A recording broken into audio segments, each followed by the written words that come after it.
Oke, jadi ya seperti yang saya bilang tadi, kuliah kita siang ini CVS 2 K19 ya dengan topik penyakit vena dan sistem limfatik. Jadi kita mulai dulu dari penyakit vena. Nah, yang pertama akan saya bahas adalah deep vein thrombosis atau DVT atau trombosis vena dalam ya.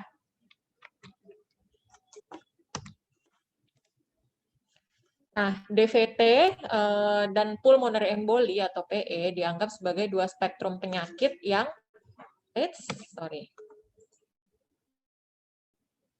dua spektrum penyakit yang sama dikenal sebagai venous thromboembolism. Nah, VTE itu, sorry ya, ini kayaknya ada timing ya. Bentar ya.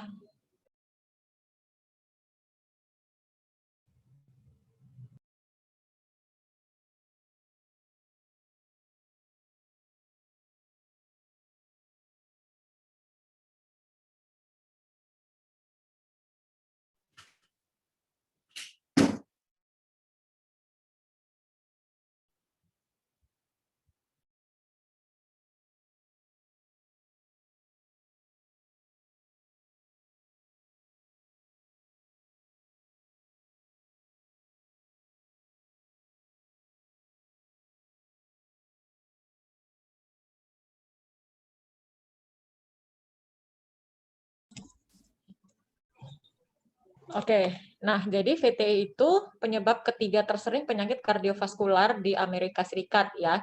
Yang mana pertamanya itu infak miokard kalau dari masalah sistem penyakit kardiovaskular dan yang keduanya adalah stroke. Cukup sering terjadi insidensinya kurang lebih 100 orang per 100.000 dewasa tiap tahun di Amerika Serikat. DVT itu sering menyebabkan outcome yang jelek. Makanya kenapa penting sekali untuk kita dapat segera mengenali, mendiagnosis, dan mentata laksana DVT. Karena bisa mengakibatkan komplikasi ke emboli paru, rekurensinya juga tinggi, kemudian kalaupun sembuh bisa terjadi yang namanya chronic thromboembolic pulmonary hypertension atau PH, hipertensi pulmonal karena tromboemboli kronis, dan bisa terjadi juga yang namanya post thrombotic syndrome. Nah, DVT ini merupakan suatu manifestasi klinis karena adanya trombus atau clot gumpalan darah pada sistem vena yang mana pada sistem vena dalam dari tungkai bawah ini ya.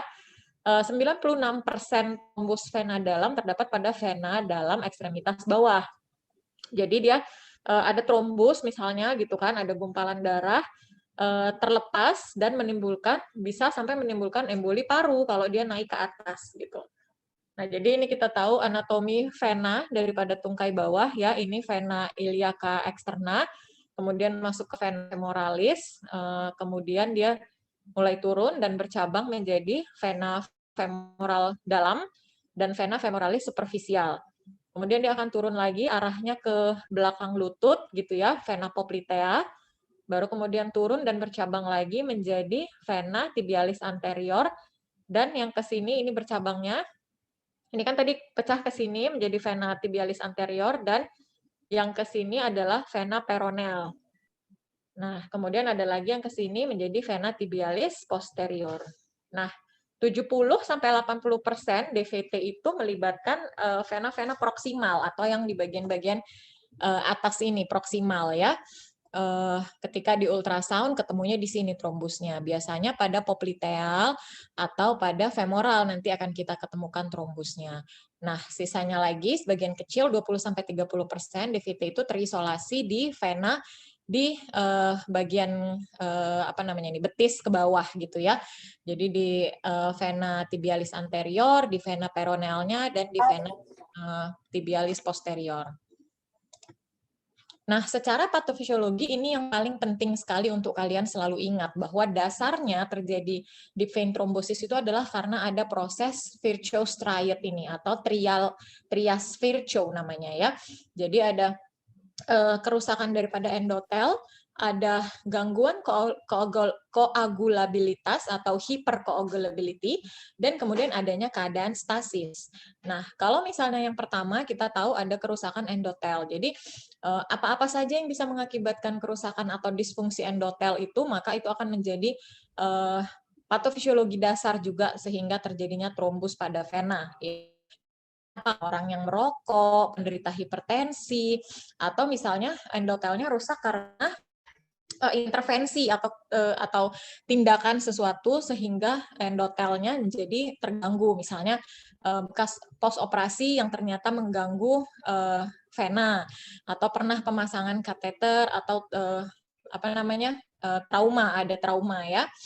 Nah, kemudian yang kedua adalah status hiperkoagulabilitas. Jadi darahnya sendiri mengalami keadaan yang namanya hiperkoagulabilitas. Bisa penyebabnya memang bawaan, herediter, atau bisa karena acquired atau didapat ya. Nah, kalau misalnya memang yang bawaan berarti memang harus dicari tahu apakah ada gangguan faktor 5 Leiden, ada protrombin G20210A, ada gangguan defisiensi protein C atau protein S gitu ya. Kita harus dicari tahu. Atau yang paling sering adalah apa nih yang bikin keadaan seseorang menjadi hypercoagulability state. Nah, yang paling sering adalah penyakit kanker. Kankernya itu sendiri membuat kecenderungan darah menjadi hiperkoagulabilitas. Kemudian ditambah lagi kalau pasiennya mendapatkan terapi kemoterapi. Kemudian kehamilan itu juga membuat darah menjadi hiperkoagulabilitas, obesitas dan HIT ya, trombositopenia. Nah, kemudian keadaan yang ketiga adalah stasis. Kenapa bisa stasis? Karena misalnya yang paling sering adalah adanya imobilisasi atau keadaan polisitemia. Nah, hal ini juga bisa mengakibatkan injury pada endotelium.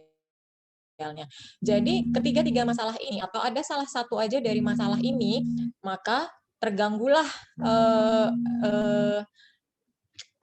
proses koagulabilitas di dalam vena sehingga itulah menjadi patofisiologi dasarnya kenapa bisa terjadi trombosis pada vena.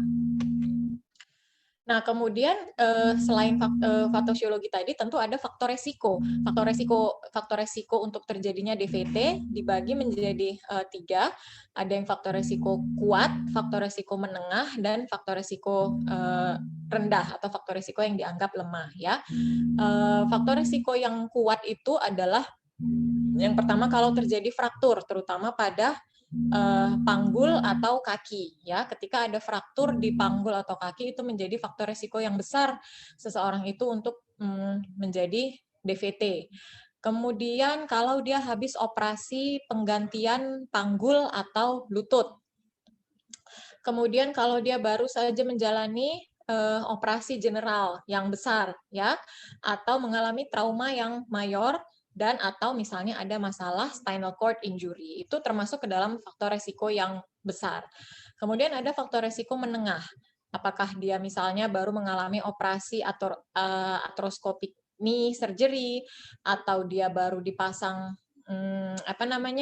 kateter dari vena dalam, central venous line ya, atau pasiennya menjalani kemoterapi, atau pasiennya ternyata penderita chronic heart failure atau respiratory failure, pasiennya mendapatkan terapi hormon, keganasan, pakai terapi kontrasepsi oral, stroke yang bikin dia jadi paralisis ya, kemudian kehamilan maupun postpartumnya sendiri, kemudian riwayat sebelumnya sudah pernah mendapatkan tromboembolism juga, dan trombofilia itu menjadi faktor resiko menengah. Dan kemudian ada hal-hal lain yang juga menjadi faktor resiko meskipun dianggap faktor resiko yang lemah. Misalnya orang yang bed rest lebih dari 3 hari. Misalnya apa? Pasiennya sakit, jadi sedang rawat inap yang dia sehingga tidak bergerak dari tempat tidur atau bed rest selama lebih dari 3 hari. Itu juga udah jadi faktor resiko. Imobilisasi karena misalnya terlalu banyak duduk. Misalnya pasien yang berkendara di mobil selama 8 jam atau misalnya naik pesawat lebih dari 8 jam itu ya. Jadi dia duduk terus gitu nggak gerak-gerak gitu.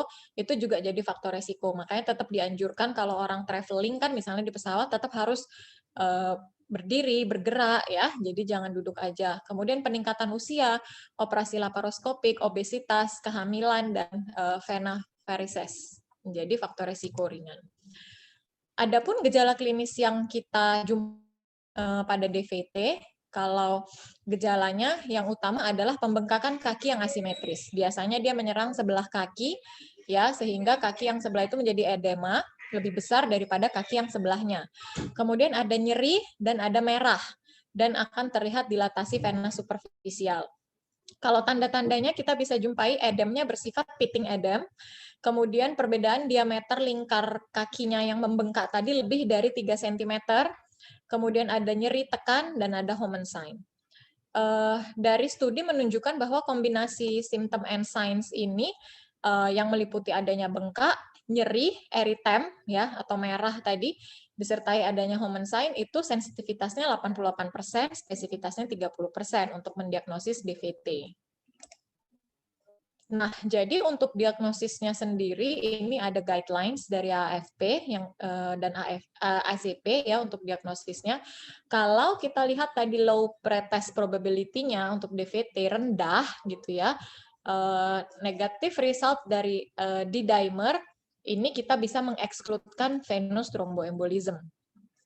Kalau kita dapati adanya validated clinical prediction rules yang kita bisa gunakan untuk sebagai pretest probability DVT dan atau PE, ini juga bisa jadi acuan kita untuk pemeriksaan lebih lanjut. Kemudian pemeriksaan lebih lanjutnya kita bisa melakukan compression ultrasonografi pada pasien dengan intermediate atau high dari pretest probability-nya. Ya, nanti kita lihat pretest probability itu datangnya dari mana. Nah, inilah dia.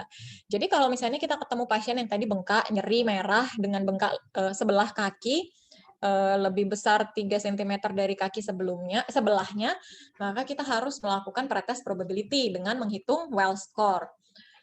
Jadi kita lihat skornya ini ya, apakah dia penderita kanker atau dia sedang menjalani terapi gitu ya dalam 6 bulan terakhir. Apakah dia penderita paralisis, paresis ya, artinya pasien yang memang nggak bisa bergerak, atau dia penderita yang bedridden atau bed rest tadi lebih dari 3 hari, atau misalnya dia habis operasi yang besar lebih dalam 4 minggu terakhir, adanya tenderness sepanjang sistem vena bawah tadi, sistem vena dalam tadi yang udah kalian lihat anatominya tadi. Kemudian apakah ada bengkak pada betisnya lebih dari 3 cm jika dibandingkan kaki yang sebelahnya yang tidak bengkak, ya. Kemudian bengkaknya bersifat pitting edem dan bisa kita lihat apakah ada collateral superficial vein atau varicose ya, varicose vein gitu ya. Nah, itu semua punya skor 1, 1, 1, 1, 1. Tapi ketika kita menjumpai adanya alternatif diagnosis yang memungkinkan diagnosis lainnya ini lebih besar daripada diagnosis DVT pada pasien ini, maka skornya langsung berkurang jadi 2. Nah, jadi kalau ini ditotalkan semuanya, dijumpain 1 atau 2 aja skornya, maka dia masuk intermediate pretest probability-nya. Tapi kalau udah 3 atau lebih dari 3, maka dia masuk ke high probability. Nah, jadi setelah kita lihat tadi kan dari kalau pasien kita jumpain intermediate atau high pretest probability dari skor tadi, maka kita harus lakukan compression ultrasonografi. Pada pasien yang intermediate atau high pretest probability DVT, ultrasonografi yang negatif itu juga masih belum cukup untuk mengeksklusikan diagnosis DVT. Jadi kalau misalnya pretest probability-nya udah sedang sampai tinggi, ternyata dari ultrasonografi nggak ketemu nih trombusnya, belum berarti kita udah cukup nih untuk bilang bahwa eksklusi nih, bukan DVT gitu ya. Tapi kita perlu assess lebih lanjut lagi, termasuk mengecek D-dimer. Pada pasien yang punya kontraindikasi untuk dilakukan CT, termasuk misalnya nggak bisa pakai kontras ya, ada penyakit ginjal dan hamil misalnya, dilakukan ventilation perfusion scanning untuk sebagai modalitas imaging-nya untuk menilai apakah mungkin pasien ini punya kecenderungan untuk terjadi pulmonary embolism.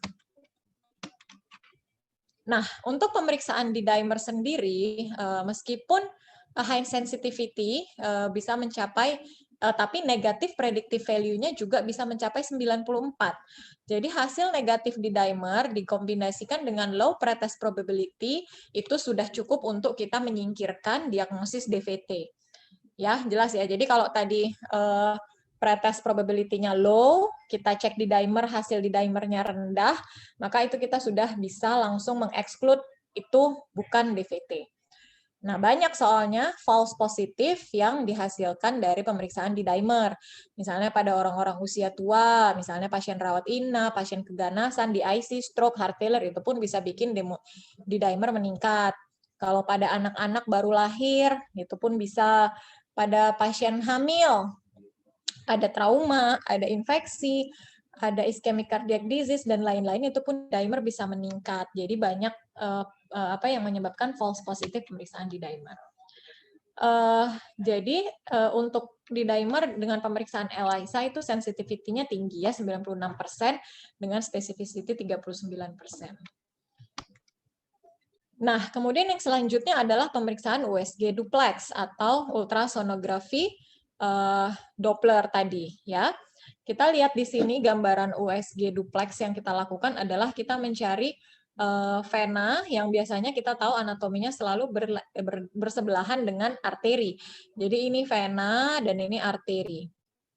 Nah, ketika normal, pada keadaan normal, vena itu ketika kita lakukan kompresi, jadi probe Dopplernya itu kita tekan gitu ya, kita kompres ke venanya, maka vena itu akan kolaps. Itu pada pembuluh yang normal. Tapi ketika dijumpai ada kecurigaan trombus nih di sini, ini kan vena terlihat ya, kemudian ini arteri. Nah, ini kayaknya kecurigaannya ada trombus nih di dalam sini. Ketika dilakukan kompres ultrasound, venanya itu tidak kolaps. Tidak kolaps sepenuhnya, nggak jadi gepeng gitu. Tadinya yang bulat, harusnya kan kalau normal dia jadi gepeng gini kalau dia dikompres. Tapi pada DVT dia tidak bisa dikompres, tidak bisa ditekan.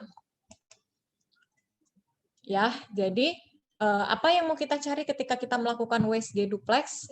Bisa dari B-mode imaging-nya kita tadi ya melihat apakah ada bisa kolaps atau enggak, kemudian bisa terlihat trombus atau enggak, apakah venanya juga mengalami pelebaran, kemudian dari pulse Dopplernya, kalau misalnya memang ada trombus yang mengisi penuh daripada vena itu, maka tidak akan ada aliran spontan yang mengaliri vena tersebut. Tidak ada augmentasi ketika distal daripada vena yang kita tekan itu, kita pencet gitu ya, distal venanya, tidak ada augmentasi yang berjalan di vena itu. Tidak ada variasi perubahan vena ketika dengan respirasi. Kemudian kalau dari color flow-nya, kita bisa melihat apakah ada defek di intraluminar venanya. Jadi tadi kalau misalnya dikasih color flow, harusnya kan dia ada warna color ketika vena itu dialiri aliran vena. Tapi ketika ada trombus yang menghambatnya, maka aliran vena tadi pun tidak dijumpain atau berkurang. Nah, jadi ini untuk algoritma diagnosis DVT ya. Ketika kita ada kecurigaan secara klinis terhadap DVT, maka lakukanlah pretest probability dengan Wells score tadi. Kalau hasilnya low, maka kita lakukan pemeriksaan di dimer. Kalau negatif sudah bisa langsung kita eksklusikan. Tapi kalau di dimernya positif atau kita nggak punya nih pemeriksaan di dimer, maka langsung lakukan ultrasonografi. Dari situ kita bisa langsung mengkonfirm positif atau negatif. Nah, tapi ketika dari pretest probability hasilnya intermediate atau high, langsung melakukan compression ultrasonografi. Kalau positif hasilnya dari USG duplexnya, maka bisa langsung kita bilang, oke, ini DVT. Tapi kalau hasil duplex ultrasoundnya negatif, maka periksa dulu di dimer. Kita nggak bisa langsung bilang bahwa dia bukan DVT. Tetap periksa di dimernya dulu. Kalau di dimernya positif, ulangi lagi pemeriksaan compression ultrasonografinya dalam 1 minggu. Benarkah dia negatif atau ternyata dia memang positif, ya? Nah, kemudian untuk tata laksananya, tata laksana utama adalah antikoagulan. Ini adalah fase antikoagulan untuk terapi pada DVT. Kita berikan secara parenteral sampai 7 hari. Setelah itu kita akan memberikan jangka panjang, bisa kita ganti dari parenteral menjadi oral. Ya. Kita bisa memberikan vitamin K antagonis atau new oral antikoagulan. Bisa kita berikan hingga 3 bulan atau bisa di-extend hingga sampai waktu yang tidak ditentukan. inisial terapi ini dengan terapi yang parenteral ini bertujuan untuk meredakan simptom dan mencegah embolisasi trombus. Terapi jangka panjangnya ini bertujuan untuk mencegah rekurensi atau berulangnya pembentukan trombus. Nah, tapi tentu dengan kita memberikan antikoagulan, kita harus tahu resiko perdarahan yang mungkin terjadi. Tentu kita harus lihat juga berbagai risk factors untuk perdarahan yang mungkin terjadi. Apakah usianya tua, ada perdarahan sebelumnya, kanker, dan lain-lain sebagainya ya. Dua faktor resiko, estimasi perdarahannya tinggi, yaitu 6,4% per tahun. Kalau ada satu faktor resiko, estimasi perdarahannya sedang. Pasien tanpa faktor resiko, estimasi perdarahannya rendah.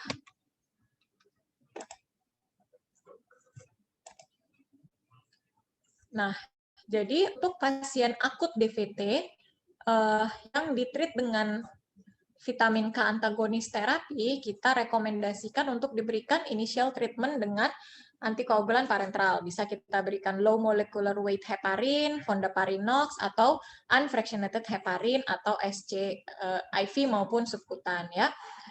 Kemudian pada pasien akut DVT, kita menyarankan untuk memberikan LMWH atau fondaparinux dibandingkan pemberian unfractionated heparin. Ya, grade 2C itu kelasnya. Pada pasien DVT kaki dan tanpa penderita kanker, kita menyarankan pemberian vitamin K antagonis terapinya itu untuk jangka panjang. Pada pasien DVT tanpa kanker yang tidak diobati dengan vitamin K antagonis, kita lebih menyarankan memberikan LMWH dibandingkan dabigatran atau rivaroxaban untuk terapi jangka panjang. Nah, ini perbandingan antara WFH dan LMWH dan fondaparinux, nanti bisa dibaca. Ini juga tentang pemberiannya berapa lama, dan dosisnya, nanti bisa dibaca, dihafalkan ya. Dan ini dosis maintenance-nya. Nah, ada juga yang disebut dengan new oral antikoagulan. Ya. Nah, selanjutnya yang menjadi penyakit vena adalah chronic venous insufficiency, atau kita sering nanti sebutnya CVI. Ini merupakan suatu stadium lanjut dari penyakit venous yang menyebabkan gangguan venous return. Bisa terjadi pada vena-vena superficialis ataupun profunda. Lebih sering pada wanita daripada pria, meningkat dengan pertambahan usia. Nah, ini tadi anatomi vena ya pada ekstremitas bawah udah kita jelaskan tadi. Nah, fisiologi normalnya vena itu ketika kan tugasnya adalah mengalirkan darah kembali ke atas ya atau ke jantung. Setelah darah itu naik ke atas, maka katupnya akan menutup gitu ya sehingga darah tidak akan balik kembali ke bawah. Tapi pada keadaan chronic venous insufficiency, kelainan dengan hipertensi vena atau misalnya ada abnormal pada struktur dan fungsi venanya, CVI itu terjadi sehingga katupnya itu menjadi insufisiensi, katupnya menjadi longgar, sehingga yang normalnya tadi begitu darah udah naik, dia kan nggak akan mungkin balik ke bawah. Tapi pada CVI, darahnya balik ke bawah. Prevalensinya 5-30% populasi dewasa, lebih banyak pada wanita, ya, lebih banyak juga pada usia tua. Ini faktor resikonya, obesitas, usia lanjut, wanita, orang yang sering berdiri lebih dari 6 jam per hari, merokok, punya riwayat keluarga, CVI atau varicose vein, dan riwayat DVT atau kehamilan. Etiologinya bisa primer, kongenital, maupun sekunder. Ya. Nah, manifestasi klinisnya bisa dilihat seperti ini. Biasanya akan muncul awal-awalnya varicose vein. Varicose vein-nya mulai makin besar-besar, kemudian bisa terjadi hiperpigmentasi pada kulitnya, bahkan akhirnya bisa menghasilkan ulkus. Nah, ini venous dermatitis ya, jadi kulitnya juga ikut dermatitis, padahal ternyata penyebabnya adalah vena.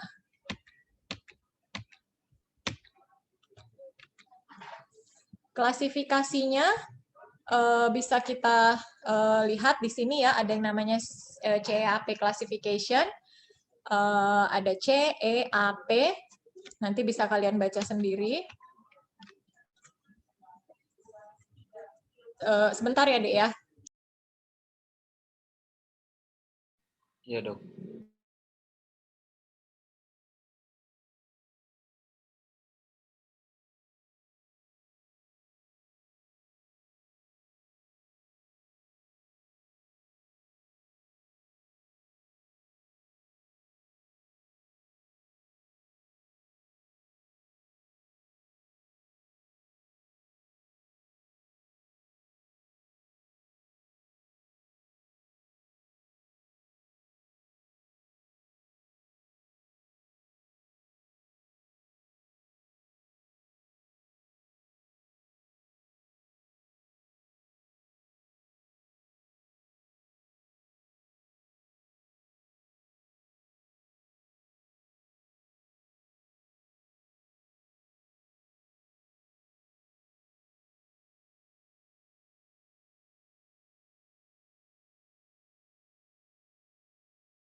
Oke, jadi lanjut ya. Mana tadi? Ya, klasifikasi. Kita tahu ada klasifikasi CEAP untuk mengklasifikasi CVI, ya kan? Jadi kita harus mengklasifikasi C-nya itu apa klinisnya, kemudian E-nya itu apa etiologinya, A-nya itu secara anatominya, dan P itu secara patofisiologinya. Jadi kalau C, kita harus tentukan. Jadi misalnya kita curiga nih CVI, kita harus menentukan klasifikasi klinisnya itu apa. Nah, kita lihat apakah ada venous disease-nya atau yang kakinya ada varicose vein itu. Kalau nggak ada itu C0 kita tulisnya ya. Kalau ada telangiectase atau reticular vein dia C1 kita bilangnya. Kalau dia udah sampai varicose vein, udah sampai yang nonjol-nonjol tadi itu C2 kita bilangnya. Kalau kakinya sudah sampai bengkak, edem, kita bilangnya C3. Nah, kalau sampai udah ada perubahan kulit, hiperpigmentasi, atau kulitnya sudah sampai eksim, itu kita sebut C4. Kemudian kalau yang kita jumpai saat ini ulkus, tapi ulkusnya sudah kering, sudah penyembuhan, itu kita sebut C5. Tapi kalau pada saat kita jumpain kita dalam keadaan ulkus yang masih basah, kita sebut dengan klasifikasi C6. Kemudian E-nya, etiologinya, apakah kongenital, atau primary, atau secondary, biasanya paling sering yang kita jumpai adalah secondary, jadi kita harus tulis ES gitu ya. Biasanya tuh paling sering karena penderitanya post thrombotic syndrome. Jadi yang nyambung ke topik yang sebelumnya. Mungkin dulunya dia baru sembuh dari DVT, tiba-tiba sekarang dia jadi CVI atau pernah trauma gitu ya kakinya. Nah, kemudian secara klasifikasi secara anatomi, di mana nih kejadian CVI-nya? Pada vena superficial kah? Kalau superficial kita tulisnya AS.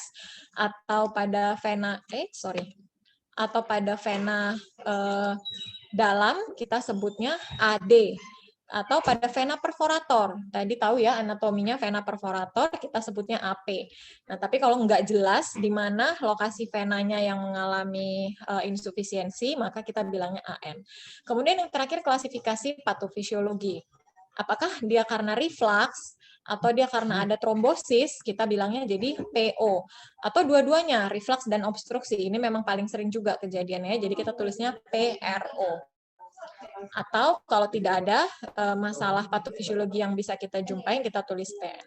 Jadi ketika kita menulis diagnosis, kita harus tahu klasifikasi C, E, A, dan P-nya. Nah, untuk diagnosisnya kita yang pertama tentu dari pemeriksaan fisik, manifestasi klinis tadi yang kita jumpain, kemudian apakah ada pemeriksaan non-invasif dan pemeriksaan invasif yang bisa kita lakukan. Pemeriksaan non-invasif kita mulai dari duplex ultrasound, kemudian ada air plethysmography, dan bisa kita lakukan juga CT atau MR venografi.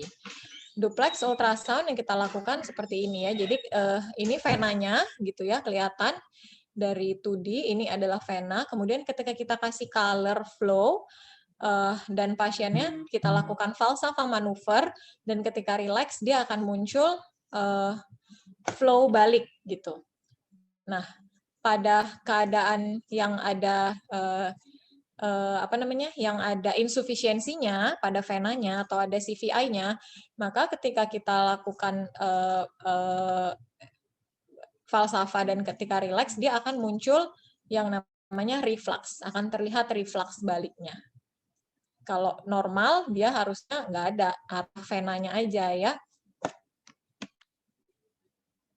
Kemudian air plethysmography bisa dilakukan untuk melihat apakah ada indeks venous filling-nya. Nanti akan terlihat berapa venous filling index-nya, ada residual volume fraction-nya atau enggak ya. Nanti itu lebih dalam lagi. Nah, kemudian ada yang pemeriksaan invasif. Kita melakukan venografi kontras atau intravaskular ultrasound. Dari intravaskular ultrasound ini kita langsung melihat ke dalam venanya dengan melihat apakah di vena ini akan terlihat bagaimana bentuk venanya dan apakah dijumpai flow yang reflux tadi.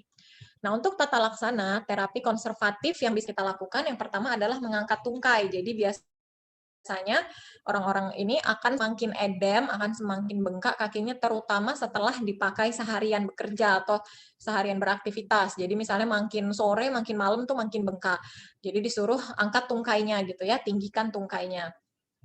Kemudian olahraga teratur, pemakaian stocking kompresi ya. Ini telah terbukti dapat memperbaiki pembengkakan, pertukaran nutrisi, dan meningkatkan mikrosirkulasi pada vena.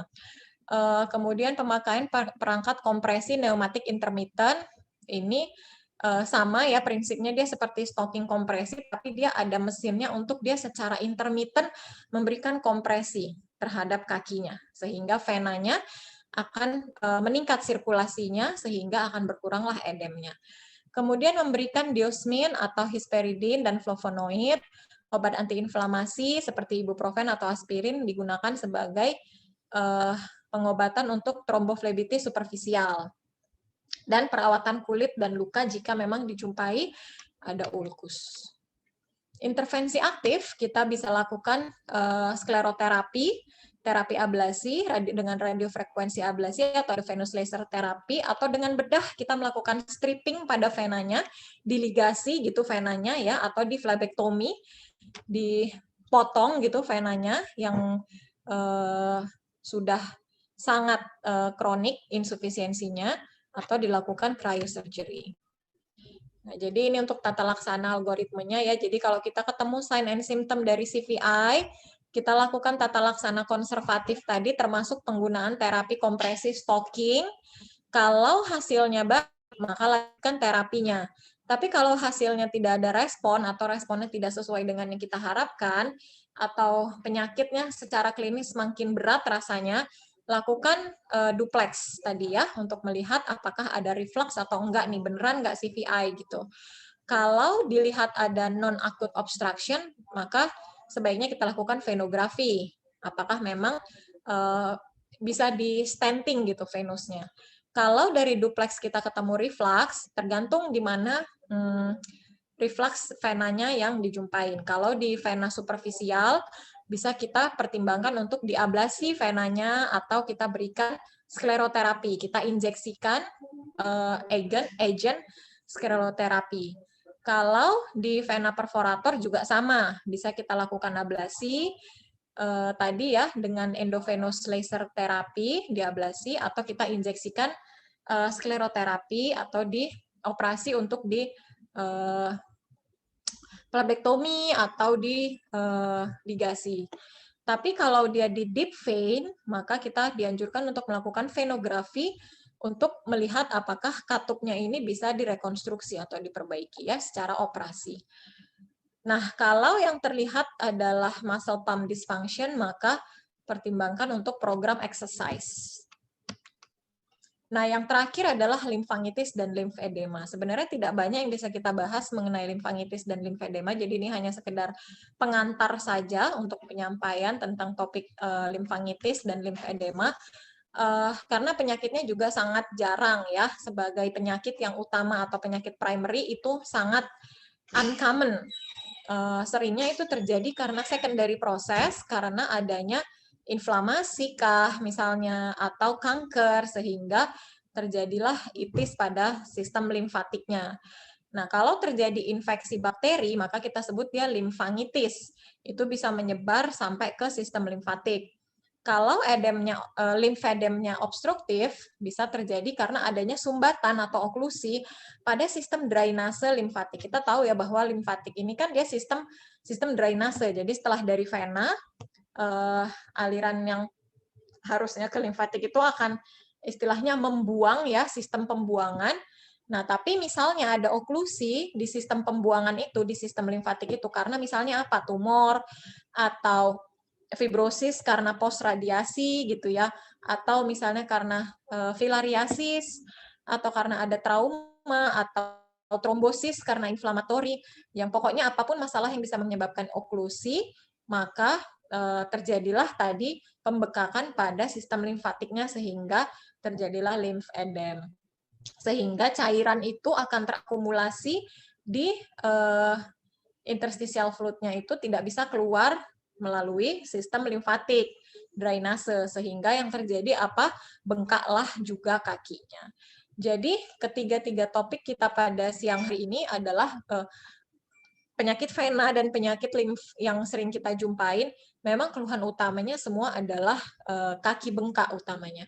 Jadi yang harus kalian sadari dan harus dipikirkan bahwa penyebab kaki bengkak ternyata bukan hanya masalah akibat kelebihan cairan akibat heart failure misalnya ya. Kalau itu kita udah sering kita omongkan, udah paham juga, udah sering kita jumpain gitu. Tapi ternyata bahwa ada masalah vena dan ada masalah sistem limfatik yang bisa menyebabkan keluhan utamanya adalah kaki bengkak tanpa disertai sesak nafas. Ya, mungkin sekian kuliah dari saya siang hari ini.